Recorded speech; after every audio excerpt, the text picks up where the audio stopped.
شکاریات series میں ایک زبردست کہانی جس کا عنوان ہے شیر کا بھوت، اور اس کے مصنف ہیں نواب قطب یار جنگ، اور یہ اس کا تیسرا اور آخری حصہ ہے۔ کہانی شروع کرنے سے پہلے آپ سے ایک درخواست ہے، اگر آپ نے ابھی تک اس چینل کو سبسکرائب نہیں کیا ہوا تو اسے سبسکرائب کر لیں اور بیل آئیکن کو ضرور پریس کریں تاکہ آنے والی ہر نیو ویڈیو کی نوٹیفیکیشن آپ کو پر وقت ملتی رہے، اور کہانی پسند آئے تو اسے زیادہ سے زیادہ شیئر کیجیے گا۔ تو چلیں شروع کرتے ہیں۔ خدا کا شکر ہے کہ بیل آدھے میل تک جا کر خود ہی رک گئے اور ہم خیر سے بدو گھر کو آئے کا ورد کرتے ہوئے 7-8 بجے کے قریب کیمپ میں پہنچے۔ بعد میں اس حادثے پر غور کیا تو یہ بات سمجھ میں آئی کہ شیر نالے میں چھپا سانبر کو بلانے کی غرض سے یہ آوازیں نکال رہا تھا۔ نالے میں ہماری گاڑی پہنچی تو وہ اس کے ساتھ ساتھ چلنے لگا اور نالے کے وسط میں رک گیا اور اسی مقام کو اپنی کمین گاہ بنایا جسے ہم نے منتخب کیا تھا۔ اگرچہ یہ سب قیاسات ہیں مگر یہ بھی حقیقت ہے کہ سانبر کا اس قدر دور تک صرف خوف کی آوازیں نکالنا اور راہ فرار اختیار نہ کرنا ممکن نہیں۔ یہ کارستانی اس آدم خور کی تھی۔ کیمپ میں پہنچ کر ہم نے سب احوال دوسروں کو سنائے اور آدم خور کو پھانسنے کی مختلف تجاویز پر غور ہوا۔ ابھی تک صحیح معنوں میں یہی پتہ نہ چلا تھا کہ اس کا اصل مسکن کون سا ہے۔ گاؤں والوں نے مختلف جگہوں پر ہانکا کرانے کا فیصلہ کیا۔ سپہر تک اسد خان بھی بخیر و عافیت واپس آ گئے۔ معلوم ہوا میم صاحب کو مال گاڑی کے ایک گارڈ کی حفاظت میں دے آئے ہیں۔ جیمز صاحب یہ سن کر خوش ہوئے اور اب ان کے چہرے سے اطمینان و سکون کی کیفیت جھلکنے لگی۔ تاہم تھوڑی تھوڑی دیر بعد کچھ سوچنے لگتے تھے۔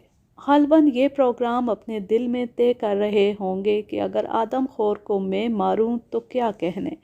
چاروں طرف دھاک بیٹھ جائے گی کہ دیسی شکاری انگریزی شکاریوں کے سامنے کیا حیثیت رکھتے ہیں۔ اب ہانکے کے 2-3 قصے سنیے۔ اول تو اس کام کے لیے دہشت زدہ دیہاتیوں کو آمادہ کرنا ہی دشوار تھا۔ جیمز صاحب نے رائفل اٹھا کر سب کو شوٹ کر دینے کی دھمکی دی تو وہ توہن و کرہن ہانکے کے لیے تیار ہوئے۔ پہلے دن صبح سویرے ہانکا شروع ہوا۔ دیہاتیوں نے ڈھول اور کنستر زور زور سے پیٹے۔ آخر شیر ایک جھاڑی سے گرجتا دھاڑتا برآمد ہوا۔ سب تتر بتر ہو گئے۔ پہلے تو وہ سیدھا دوڑا، پھر یکا یک پلٹ کر ایک آدمی کو ایسا 2 ہتھڑ دیا کہ وہ لڑکھنیاں کھاتا کئی گز دور جا گرا۔ شیر نے جھپٹ کر اس آدمی کی ران پکڑی اور 2-3 زور کے جھٹکے دیے، پھر اسے چھوڑ کر دوسرے آدمی کی کمر پکڑی اور آنن فانن نظروں سے اوجھل ہو گیا۔ ہم نے بہت دور تک اس کا تعاقب کیا لیکن اس کا پتہ نہ چلا۔ البتہ کچھ فاصلے پر غریب ہانکے والے کی خون میں لت پت لاش مل گئی۔ اس سے پہلے شیر نے جسے تھپڑ مارا تھا وہ بھی سانس پورے کر کے رخصت ہوا۔ اسی شب کا ذکر ہے، گاؤں میں اچانک ہل ہپاڑا ہوا۔ پتہ چلا شیر چوپال میں گھس آیا ہے۔ وہاں 10-12 آدمی دن کے حادثے پر بیٹھے رو پیٹ رہے تھے۔ آدم خور کو اپنے درمیان دیکھا تو سب نے پران چھوڑ دیے اور بھاگنے کے بجائے سمٹ کر ایک دوسرے کے قریب ہو گئے۔ شیر نے اچھل کر ایک آدمی کی گردن دبوچی اور گھسیٹتا ہوا لے گیا اور وہاں سے 50 گز پر بانسی کی جالی میں بیٹھ کر کھا گیا۔ دیدہ دلیری کی یہ انتہا تھی اور ہم جیسے تجربے کار شکاریوں کے لیے حد درجہ باعث ندامت۔ یہ آدم خور کی طرف سے ہمارے لیے ایک چیلنج تھا کہ ہمت ہے تو آؤ اور مجھے پکڑو۔ 3 روز تک اس نے کوئی واردات نہ کی اور ہم نے اس کی تلاش و جستجو میں جنگل کا چپا چپا چھان مارا۔ پنجوں کے نشان جا بجا دکھائی دیتے لیکن اس کا پتہ نہ چلتا۔ چوتھے روز ہمارے کیمپ سے کوئی 30 میل دور ظالم نے دوسرے گاؤں کے لکڑہاروں پر عین دوپہر کے وقت حملہ کیا۔ 10-12 لکڑہارے معمول کے مطابق لکڑی کاٹ رہے تھے۔ انہیں خیال بھی نہ تھا کہ آدم خور ادھر آئے گا۔ یوں بھی آدم خور شیر کی فطرت ہے کہ جہاں مجمع زیادہ ہو وہ ادھر نہیں آیا کرتا، مگر یہ لنگڑا آدم خور کچھ زیادہ ہی چالاک اور دلیر ہو گیا تھا۔ وہ دبکتا ہوا آیا اور کنارے پر جو آدمی تھا اس کو گردن سے پکڑا اور لے چلا۔ دوسروں کو علم بھی نہ ہو سکا کیا واردات ہوئی۔ سب لکڑہارے ایک دوسرے سے تھوڑے تھوڑے فاصلے پر اپنے کام میں جٹے ہوئے تھے۔ مان ایک لکڑہارے نے جھاڑی پر لاش گھسیٹے جانے کی آواز سنی اور اس طرف دیکھا تو یہ بھیانک منظر نظر آیا۔ آدمی جیدار تھا، زور سے چلایا۔ دوسرے لکڑہاروں نے بھی شور مچایا اور کلہاڑیاں سنبھال کر شیر کا پیچھا کیا۔ شیر کچھ زیادہ دور نہ تھا۔ مجمع کو آتے دیکھ کر لکڑہارے کی لاش جبڑوں سے نکال کر زمین پر ڈال دی، مگر دونوں پنجے اس پر حفاظت کے لیے رکھ دیے اور وہیں سے اس خوفناک آواز میں دھاڑا کہ ان غریبوں کا لہو سوکھ گیا۔ یہ نعرہ آدم خور نے کئی مرتبہ لگایا اور درختوں پر بیٹھے ہوئے پرندے تک خوف زدہ ہو کر فضا میں اڑنے لگے۔ شیر نے لاش پھر جبڑوں میں دبا لی اور سیدھا جھاڑی کا رخ کیا اور وہاں بیٹھ کر پیٹ بھرنا شروع کر دیا۔ دوسرے لکڑہارے اپنے ساتھی کی ہڈیاں چبائے جانے کی آواز بخوبی سن رہے تھے، لیکن دم نہ مار سکتے تھے۔ ہم نے اپنا کیمپ 3 حصوں میں تقسیم کر دیا۔ ایک پارٹی کپتان پولیس جیمز صاحب کے ماتحت، دوسری میرے سپرد اور تیسری اسد خان اور یاسین خان کی نگرانی میں۔ جہاں جہاں سے آدم خور کی نقل و حرکت کی خبریں ملتی یہ پارٹیاں اسی طرف رخ کر لیتی۔ اس موذی کی تلاش میں راتوں کی نیند اور دن کا آرام حرام ہو گیا۔ اس دوران میں آغا مرزا صاحب واپس تشریف لے جا چکے تھے اور ان کی جگہ ہمارے ایک پرانے دوست اور بہترین شکاری افضل خان آ گئے تھے۔ ادھر کرنل کمانڈنٹ ویلنگٹن کے تار پر تار آ رہے تھے کہ آدم خور اب تک مارا کیوں نہ گیا اور تم لوگ کیا کر رہے ہو، وغیرہ وغیرہ۔ ادھر یہ ہوا کہ افضل خان اپنے ساتھ جو گونڈ اردلی لائے تھے وہ ایک روز دن کے وقت آدم خور کے ہتھے چڑھ گیا۔ افضل خان جلد تیش میں آ جانے والے آدمی ہیں۔ انہوں نے آدم خور کو زیر لب موٹی سی گالی دے کر کہا، اچھا بیٹے جاتے کہاں ہو، لو آج تمہارا صفایا کر ہی دیتا ہوں۔ انہوں نے ایک قریبی درخت پر مچان بندھوایا اور سب کو خدا حافظ کہہ کر دن کے 4 بجے تنے تنہا مچان پر جا بیٹھے۔ میں نے احتیاطاً درخت سے 20 گز دور ایک بھینسا بھی بندھوا دیا۔ رات بھر کچھ معلوم نہ ہوا خان صاحب پر کیا گزری۔ صبح سویرے آدمی بھیجے۔ تھوڑی دیر بعد خان صاحب ہانپتے کانپتے، حواس باختہ، چہرے کا رنگ فک، تشریف لاتے دکھائی دیے۔ میری جان میں جان آئی۔ پوچھا کیا ہوا؟ انہوں نے عجیب کہانی سنائی۔ کہنے لگے، مچان پر بیٹھے بیٹھے رات کے 11 بج گئے، آدم خور نہ آیا۔ آپ نے جو بھینسا بندھوایا تھا وہ بھی سلامت تھا۔ کبھی کبھی گھبرا کر ڈکراتا تو جنگل میں زندگی کا احساس ہوتا۔ دفتن میں نے محسوس کیا بھینسے کے آس پاس کوئی حرکت کر رہا ہے۔ مدھم چاندنی میں اس شخص کا سایہ دکھائی دے رہا تھا۔ چہرہ تو نہ دیکھ سکا مگر کپڑوں اور جسم کے انداز سے مجھے یہ وہی گونڈ معلوم ہوا جسے شیر نے ہڑپ کیا تھا۔ تھوڑی دیر صبر سے یہ تماشا دیکھتا رہا، پھر مضطرب ہو کر اسے آواز دی۔ آواز دینا تھا کہ یہ پراسرار آدمی غائب ہو گیا، مگر کہکا مار کر۔ سمجھ میں نہیں آتا قصہ کیا ہے۔ میں نے ہنستے ہوئے کہا، قصہ وصہ کچھ نہیں، محض آپ کی قوت متخیلہ کا کرشمہ ہے۔ تنہا 7 گھنٹے خاموش بیٹھے رہنے سے آپ کے حواس جواب دے گئے اور غیر شعوری طور پر کسی ساتھی کی خواہش نے آپ کے ذہن میں اسی مقتول گونڈ کی شبیہ کا نقشہ کھینچ دیا۔ خان صاحب نے یہ بات سن تو لی مگر انہیں یقین نہیں آیا۔ فرماتے رہے، نہیں صاحب، میں نے اپنی آنکھوں سے اس گونڈ کو وہاں دیکھا، ضرور اس کی روح بے چین ہے۔ ان پے در پے وارداتوں سے ہم نے اندازہ کیا کہ آدم خور شام سے پہلے پہلے شکار پکڑنے کا عادی ہو چکا ہے۔ اس دریافت کا صحرا جیمز صاحب کے سر تھا، چنانچہ انہوں نے حکم دیا، کیمپ کا ہر شخص، خواہ شکاری ہو یا سائس یا کلی یا گاڑی ہانکنے والا، 4 بجے سے پہلے پہلے کیمپ کی حدود میں آ جائیں اور سب ایک جگہ جمع ہو کر بیٹھیں۔ خانسامہ اور چپڑاسیوں کے جمعدار کو بھی ایک ایک بندوق دے دی گئی۔ کیمپ والوں نے حکم کی تعمیل کی اور دن ہی میں جا بجا آگ کے الاؤ روشن کر دیے۔ جیمز صاحب نے اپنی نشست کے لیے ایک درخت تاکا جس کے تنے کا گھیرا زیادہ سے زیادہ 8-9 انچ ہوگا۔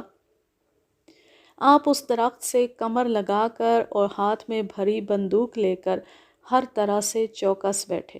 میں سب تماشا ایک مچان پر سے دیکھ رہا تھا۔ کیمپ کے کل 22 آدمی یہاں جمع تھے۔ میری چھٹی حس بار بار خطرے کا اعلان کر رہی تھی، چنانچہ مچان سے اتر آیا اور جیمز صاحب کے 25 گز کے فاصلے پر ایک جھاڑی کی اوٹ میں بیٹھ گیا۔ رائفل میرے پاس تھی۔ سورج غروب ہوتی جنگل کی زندگی بیدار ہو گئی۔ پہلے تو ارد گرد کے درختوں پر بسیرا کرنے والی چڑیاں بولتی رہیں، پھر یک لخت اعصاب شکن سناٹا چھا گیا۔ وقت چیونٹی کی چال سے گزرنے لگا۔ تاریکی نے آہستہ آہستہ ہر شے اپنی لپیٹ میں لے لی۔ آگ کے بھڑکتے الاؤ مدھم ہونے لگے۔ کبھی کبھی کسی کوئلے کی چٹکنے کی آواز فضا میں یوں گونجتی جیسے دور کسی نے فائر کیا۔ جب خاصی دیر ہو گئی تو ملازموں اور شکاریوں نے آپس میں سرگوشیاں شروع کر دیں کہ صاحب کا دماغ خراب ہو گیا ہے، کہاں کا شیر کیسا شیر، اب اندھیرا ہو چکا ہے، آنا ہوتا تو اب تک آ چکا ہوتا۔ میں بھی کچھ غافل سا ہو گیا۔ گزشتہ کئی راتیں آنکھوں میں کٹی تھی، نیند نے یک لخت غلبہ کیا، مگر ابھی کچھ ہوش تھا۔ یکا یک میں نے خواب کے سے عالم میں دیکھا کہ شیر نے اسی درخت کی آڑ میں سے گردن نکالی، جیمز صاحب کا گلا جبڑے میں دبایا اور گھسیٹتا ہوا چل دیا۔ میں نے ہوش میں آ کر 3-4 فائر جھونک دیے۔ پورے کیمپ میں ہنگامہ برپا ہو گیا، مگر بے سود۔ شیر جیمز صاحب کو لے کر صاف نکل گیا۔ ان کی بندوق کچھ فاصلے پر نالے میں پڑی ہوئی ملی۔ ایک جھاڑی میں سے خون آلود نچے کپڑے برآمد ہوئے، مگر شیر ملا نہ جیمز صاحب کی لاش۔ کچھ نہ پوچھئے اس حادثے سے ہم سب پر کیا بیت گئی۔ اگلے روز یہ خبر دارالحکومت میں پہنچی تو وہاں صفِ ماتم بچھ گئی۔ جانسن کا غم ابھی تازہ ہی تھا کہ ایک اور آفت آئی۔ جیمز صاحب کی حسین اور نوجوان میم فرط غم سے حواس کھو بیٹھی۔ تیسرے دن کیا دیکھتے ہیں کہ خود کرنل ویلنگٹن لاؤ لشکر سمیت تشریف لے آئے اور سخت غیظ و غضب کے عالم میں، ہتھیاروں کی وہ کثرت کے الامان، جیسے کسی فوج سے لڑنے نکلے ہوں۔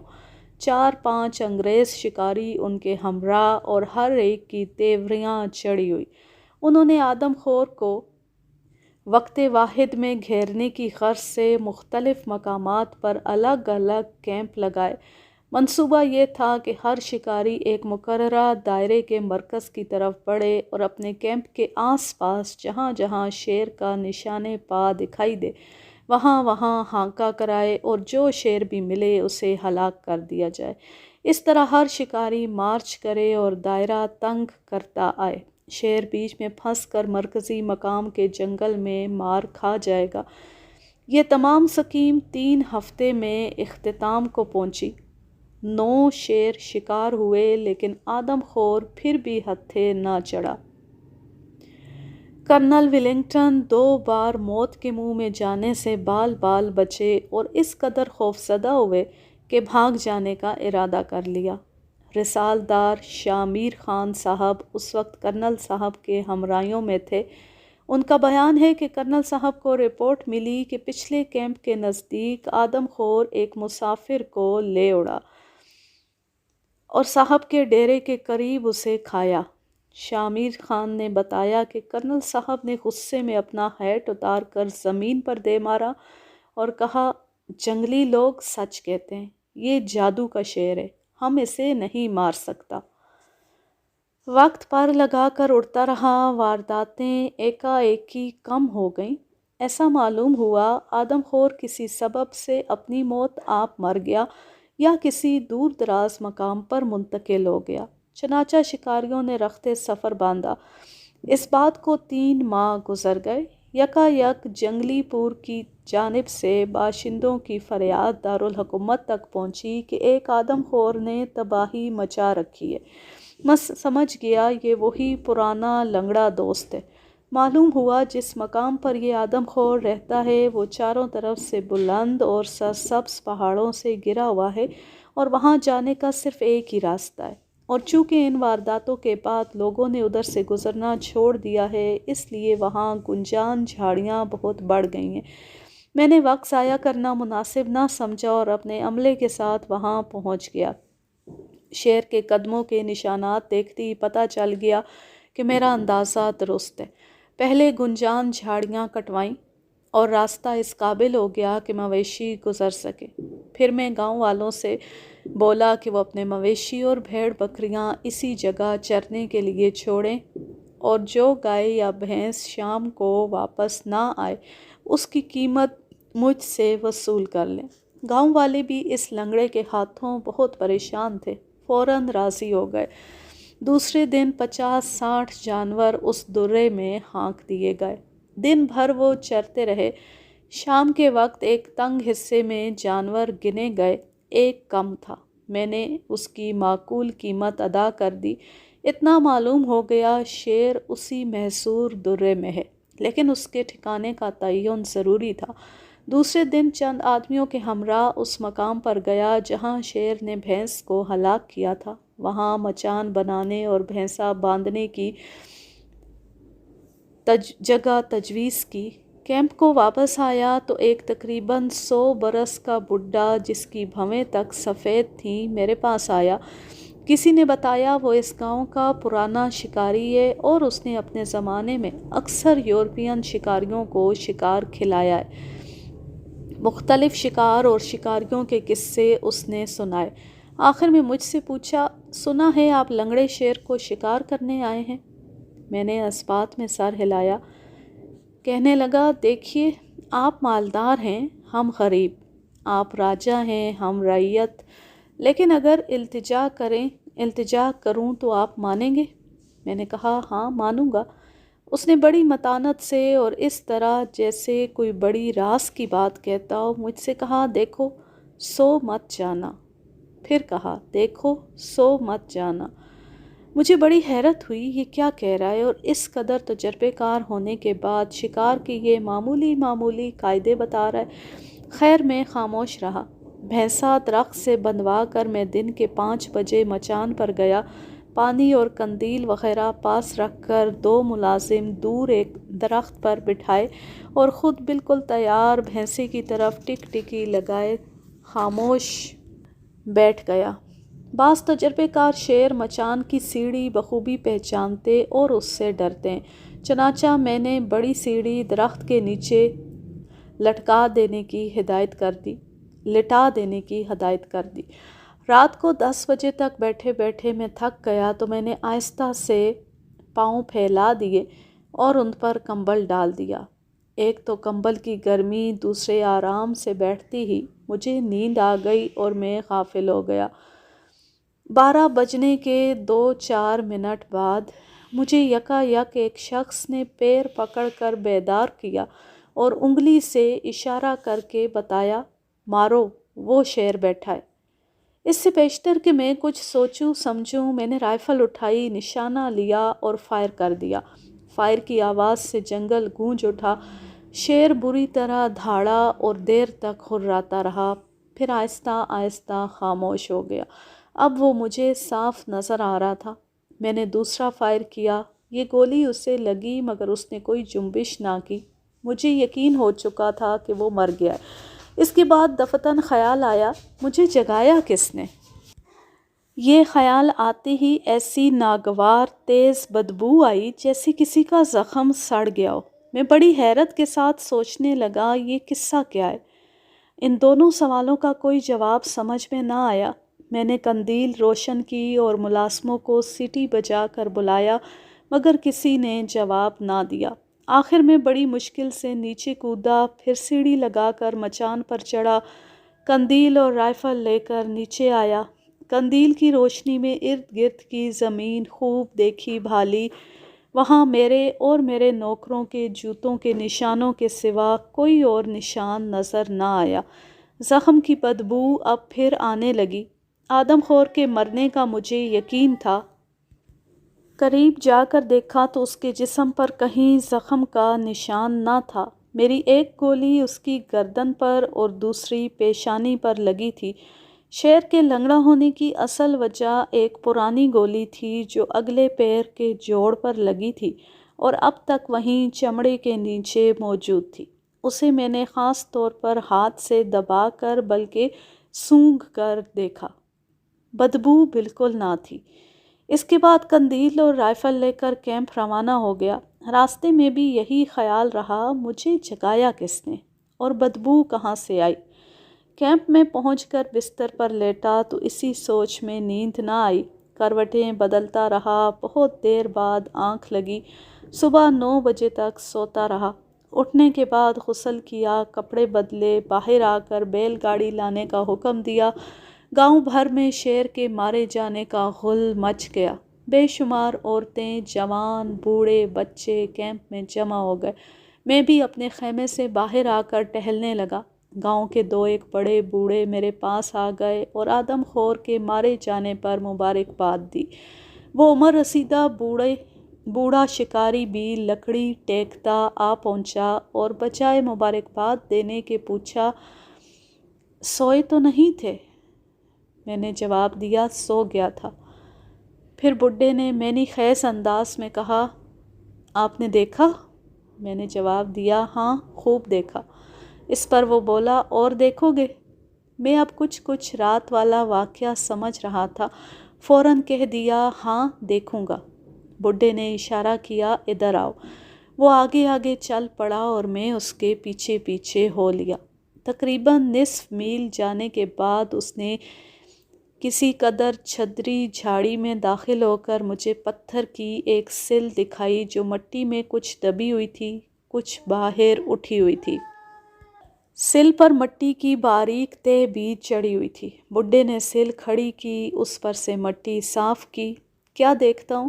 اس پر چند حروف اور ایک عبارت انگریزی زبان میں کندہ ہے۔